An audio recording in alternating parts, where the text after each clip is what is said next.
The reignited war in Syria is the latest fallout from the turmoil that has gripped the Middle East since the Hamas attacks on Israel on the 7th of October last year.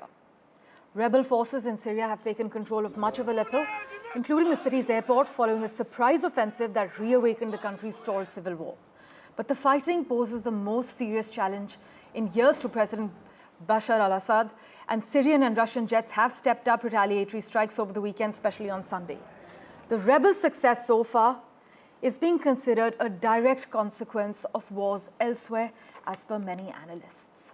My colleague Mohammad Ghazali has been tracking all the details for us very closely. He joins us live at the moment. Ghazali, take us through the latest developments.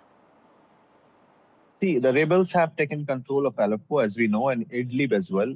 Most parts of Aleppo and Idlib are under their control, but the regime forces, that say the forces of Bashar al-Assad in Syria, are still saying that perhaps the aerial strikes being carried out by Russia in support of Assad has also able to thwart these attempts by the rebels to take control of the situation. But the visuals coming out from the region certainly shows that the regime forces were certainly taken by surprise by the way these rebel forces have been marching there. And if you see the sequence of events that how it happened, just days after, a couple of days after Israel announced, or United States brokered the ceasefire between Lebanon and Israel, Israeli Prime Minister Mr. Benjamin Netanyahu had threatened Mr. Assad that he's playing with fire. And just after that, the moment the ceasefire was brokered, it was announced that now there will be no ceasefire violation.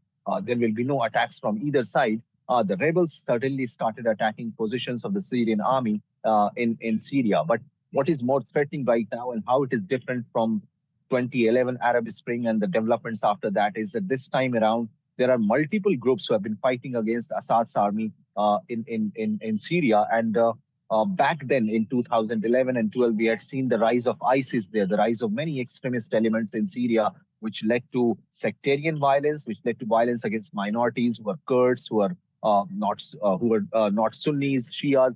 So this time around, Assad has certainly been caught by surprise. He flew to Moscow a couple of days ago before this attack started, and he was asking for assistance from Russia, and that is when the Russia is already invested in Ukraine's war, but it had to divert resources here, and aerial strikes have somewhere thwarted the attempt of the rebel forces. But it looks very unlikely that how long can they continue to push back the rebel forces now, because even there have been reports emerging from the area that, like what we see in Afghanistan, when Taliban was approaching towards Kabul, a lot of the Afghani forces had surrendered their posts. And this is exactly what is being reported from some of the areas in Aleppo and Idlib, that how the forces just left the spot with their weapons, with their ammunition, and the rebel forces are gaining that as well. So it is going to be very challenging times in the next 24 to 48 hours to see the approach and progress of these rebel forces, that whether they'll continue to make a push beyond Idlib, beyond Aleppo, or whether they will be contained there